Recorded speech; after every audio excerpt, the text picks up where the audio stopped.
tout le monde, welcome back sur la chaîne. J'espère que vous allez bien. Avec cette chaîne, comme je vous l'ai dit, l'idée c'est de vous amener partout avec moi, dans le quotidien d'une marque de mode. Et un des aspects les plus importants pour moi, c'est peut-être la vision. Alors si tu débarques sur cette chaîne, moi c'est Cass, je suis la créatrice de la marque Les Cas Oubliés. Je transforme les textiles délaissés en pièces uniques grâce à l'upcycling. Je t'invite à prendre un chocolat chaud, à t'installer confortablement sous un plaid. On va parler un petit peu toi et moi. Ce petit temps que je prends facecam à présenter tout ça, pour moi c'est plutôt nécessaire. Clairement, les brainstorming, c'est pas le genre de contenu qu'on peut voir chez les marques de vêtements. C'est très aseptisé, c'est limite juste le résultat qui nous est partagé à la fin. On n'a pas tout le processus de réflexion, d'imagination. Pour moi, c'est tout le contraire de ce que j'ai envie de vous partager aujourd'hui avec cette chaîne. Parfois ça peut être nécessaire en fait juste pour comprendre comment une marque elle en arrive au résultat final, comment elle fonctionne, par quelle étape elle est passée pour arriver à tout ça. Il y a quelques aspects de la marque qui ont changé depuis le début, depuis le lancement en 2023.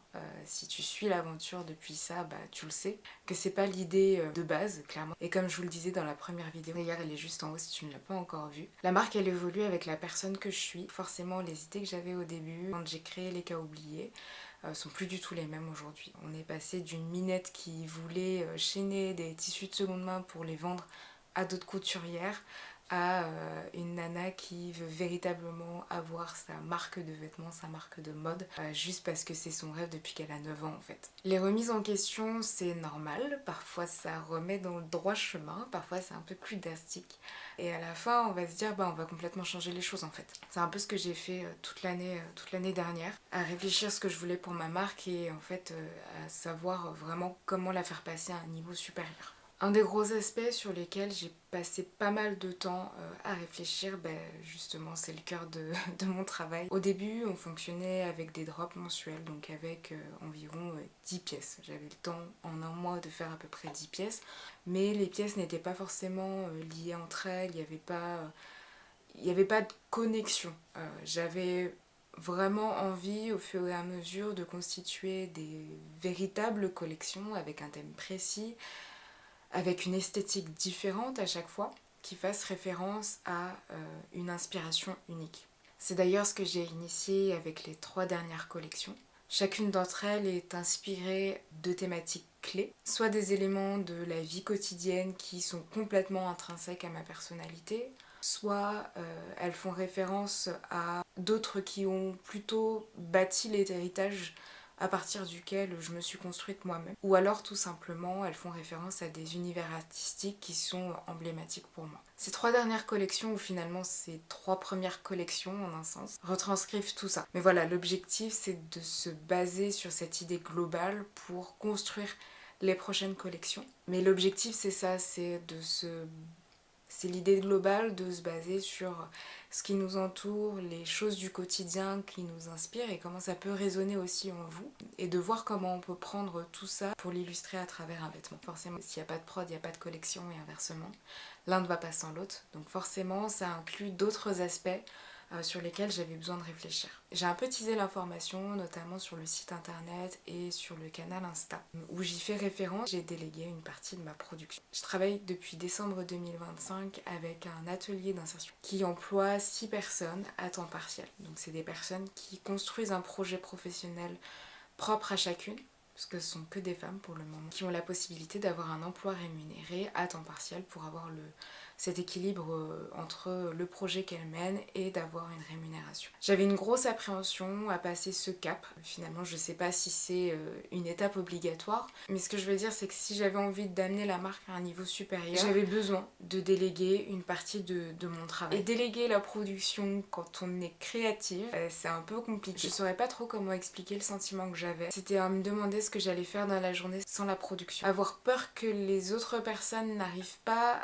à recréer mes modèles alors qu'elles sont tout à fait compétentes. Je sais pas. Après je vous dis ça, mais de base j'ai du mal à déléguer quoi que ce soit, donc je me dis que de mon point de vue c'est un état d'esprit tout à fait normal. Entre s'occuper de la communication, du marketing, de la production, de la logistique, de la compta, quand je m'en occupe. Le plus facile, c'était vraiment de déléguer la production. En faisant le prorata, c'était le plus pertinent par rapport à toutes les choses que j'ai à gérer au quotidien. Et ça répondait aussi à plusieurs problématiques qui se présentaient à moi. Tout simplement, j'en parle régulièrement, la capacité de production, un mois c'était 10 pièces, un peu plus quand je prenais de l'avance. Si je veux vraiment construire une vraie marque de mode, une vraie marque de vêtements, la quantité proposée ou la capacité de production que je suis capable de mener avec ma marque doit passer une étape suivante, doit être capable de passer une étape suivante.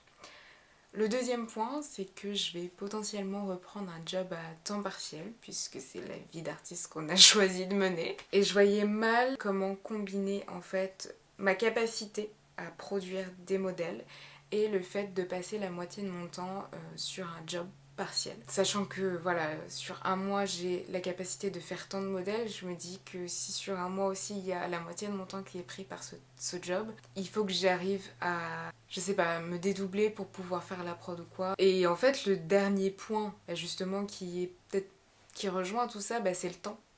Être à fond sur la prod, j'en délaisse parfois la com, le marketing, la logistique, la compta.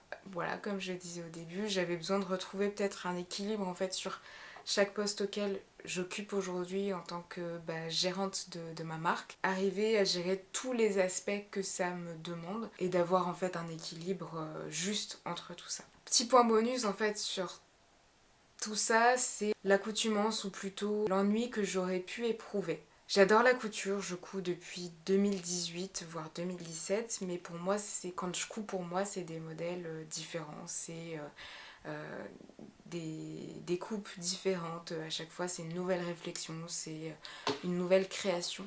Et je voulais pas arriver à ce point-là de me dire waouh, je passe mes journées à coudre encore et encore le même modèle. J'ai pas envie d'arriver à ce point-là de me dire en fait ça me dégoûte la couture, alors que pour moi c'est... Je sais pas si c'est un état d'esprit, mais pour moi la couture ça me permet de vider la tête par rapport au quotidien, par rapport à autre chose. C'est vraiment un état d'esprit dans lequel on se met, on est focus sur l'instant présent. En fait l'aiguille est en train de piquer le vêtement qu'on est en train de faire. J'avais pas envie d'arriver à ce mode-là où en fait je suis en mode machine. Et en fait on enfile, on fait à la chaîne. Donc voilà, je me suis dit que le timing était parfait entre ne pas arriver à cette étape-là, à garder ce plaisir de coudre et d'arriver à l'étape suivante où j'ai besoin d'augmenter un petit peu aussi ma capacité de production. Donc voilà, j'ai délégué une partie de ma production. Je dis une partie parce que j'ai envie de conserver cet aspect créatif dans ma marque. J'ai pas juste envie d'imaginer et de donner à faire. J'ai quand même envie de passer le temps d'avoir ce geste-là. Pour moi, c'est assez important parce qu'il y a des modèles qui trottent dans ma tête depuis un certain temps pour lesquels j'ai envie de passer du temps. Mais ça, on en parlera en temps voulu. Tout simplement. C'est une petite nouveauté dans le fonctionnement de la marque, je dirais. Il y a cette envie de vous partager le quotidien d'une marque de mode. Mon point de vue de créatrice de mode, je crois que c'est ça qu'on dit. Je suis pas sûre, ça fait trop bizarre de dire créatrice de mode. En y réfléchissant, je suis là, je vous partage mon point de vue personnel. Mais voilà, justement, je considère un peu plus cette chaîne comme quelque chose qui fait le pont entre ce que j'ai dans la tête, la manière dont je les concrétise et les coulisses de la marque, d'où ce nom de Cass from LKO, Cassandra des cas oubliés, qui prend finalement beaucoup plus son sens dans ce que vous pourrez retrouver sur cette chaîne. Des vlogs, des facecams, les coulisses, du contenu un peu plus créatif. D'ailleurs ce sera le sujet de la prochaine vidéo, donc n'hésite pas à t'abonner pour ne rien manquer. L'idée de ce que c'est les cas oubliés est désormais plus claire et la vision est bien là. À voir si j'arriverai à la matérialiser et à vous la transmettre comme il faut. Pour voir si j'y arrive, écoutez, je vous donne rendez-vous dans 2 semaines, le 15 février à 14 h. On attaque les projets créatifs. Je sais pas si j'ai envie de vous teaser ça maintenant. Puis on attaque la prod et je vous emmène voir tout ça la prochaine fois. Allez, je te dis à la prochaine, salut!